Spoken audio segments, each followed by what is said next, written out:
Alright, let's rewind to one of the weirdest cult classics of the 80s. In 1986, John Carpenter dropped a big-budget movie, and it bombed. Hard. Critics tore it apart, audiences didn't show up, and it looked like just another failure. But here's the thing. Over time, Big Trouble in Little China somehow turned into a cult classic.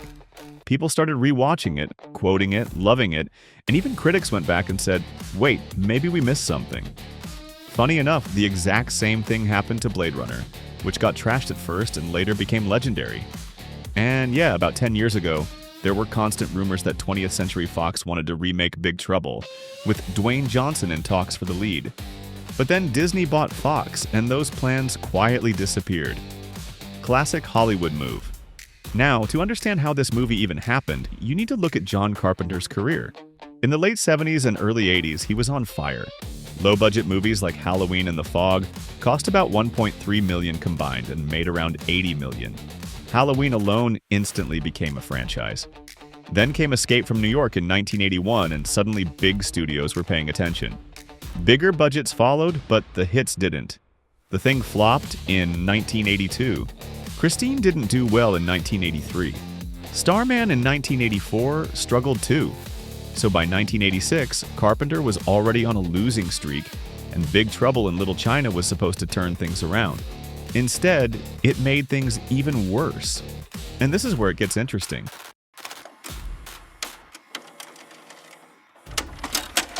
The movie originally wasn't even set in modern day. It was a Western-style story in the 19th century, with the main character delivering meat to Chinese railroad workers and running into supernatural creatures controlling the criminal underworld. Yeah, very different movie. At one point, Walter Hill, the guy behind 48 Hours, was attached to direct, but he left to make Brewster's Millions, and Carpenter stepped in. What caught his attention wasn't the action, it was the Eastern philosophy in the script. Around that time, he had been trying to make a martial arts movie called Ninja, which never got out of pre-production. So he basically took some of those ideas and injected them into Big Trouble. But getting this movie made? That was a fight. Carpenter was clashing with the studio over pretty much everything, especially casting. And according to rumors, he even slowed down pre-production on purpose. Why? Because the studio wanted big names like Jack Nicholson and Clint Eastwood. Carpenter didn't, so he waited, and waited, until those actors became unavailable. And then he came in with his pick, Kurt Russell. At that point, the studio had no real options left, so they said yes. But Russell himself wasn't exactly confident about it. His last few movies hadn't done well, and he was worried this would be another flop. He even went to Carpenter and said, "Are you sure about this?" And Carpenter basically told him, "Relax, I just want to make another movie with you." That's it. No overthinking. And here's a wild detail. At the same time, Russell was being considered for the lead in Highlander. He had to choose. He picked Big Trouble. The role of Connor McLeod went to Christopher Lambert instead. Now, once Russell joined, the entire movie changed. The setting moved from the 1800s to modern day. Why? Because Carpenter and Russell realized it would give them way more freedom. More chaos, more fun, more everything. Next problem? Casting the female lead. The studio really didn't want Kim Cattrall. They thought an actress from movies like Police Academy wasn't right for the role of Gracie Law. Carpenter disagreed. Completely. And he refused to back down. Eventually, the studio gave in. Then came the biggest casting battle. Wang Chi. Carpenter wanted Jackie Chan. And this turned into a full-on fight with Fox executive Lawrence Gordon. Gordon's argument? His English is terrible. The audience won't understand him. Carpenter didn't care. After watching Police Story, he couldn't see anyone else in the role. He pushed hard. Gordon eventually backed off, and then Jackie Chan said no. He didn't want a supporting role, so the part went to Dennis Dunn.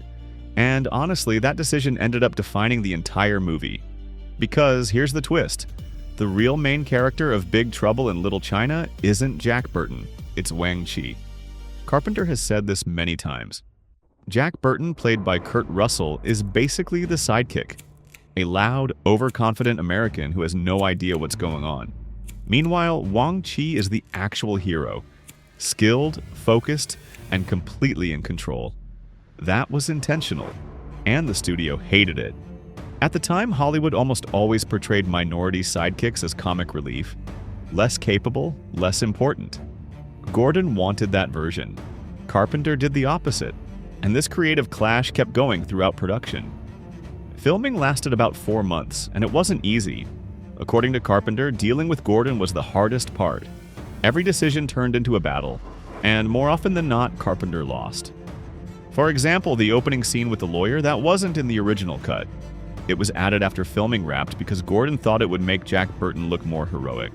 He was constantly trying to shift the focus of the movie, but he never fully succeeded. Now here's the surprising part. Test screenings actually went great. Audiences liked the movie. No major complaints. Carpenter and Russell walked out thinking they had a hit, and honestly, you'd think that would be enough. But no. Everything started falling apart at release. First, the critics. They weren't kind at all. Then the release date. Arguably the biggest mistake. The studio dropped Big Trouble in Little China just 2 weeks before Aliens, directed by James Cameron. And that movie had insane hype. On top of that, The Karate Kid Part 2 was dominating theaters at the same time. Another Asian-themed movie, but with a built-in audience from the first film. And it gets worse. The studio had already rushed production to get ahead of The Golden Child, starring Eddie Murphy, which also had Eastern fantasy elements, but came with massive star power. So yeah, Big Trouble was squeezed between bigger, louder, easier-to-sell movies. Not a great place to be. With a $25 million budget, the film made just $11 million in the US. That's not just disappointing, that's a clear flop. And here's the real problem. Marketing. Or rather the lack of it.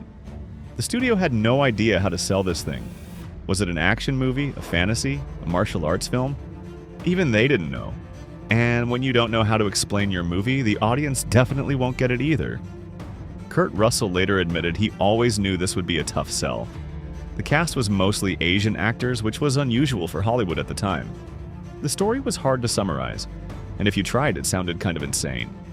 But he trusted Carpenter, he believed in the movie, and honestly, he was right. Because here's the ironic part. Despite being a box office failure, the movie didn't hurt anyone involved. In fact, it did the opposite. Kurt Russell's career took off. He started landing bigger roles and eventually became a major star in the 90s. Carpenter didn't crash either. If anything, he just got fed up with the studio system. After this film, he walked away from big studios for a while. His choice, not theirs. He went independent and made 2 films with Alive Films. One of them, They Live, also became a cult classic. Years later, he returned to the studio system with Memoirs of an Invisible Man. That one flopped too. And unlike Big Trouble in Little China, it never got a second chance from the audience. That was Frameback. Subscribe for more rewinds and see you on the next one.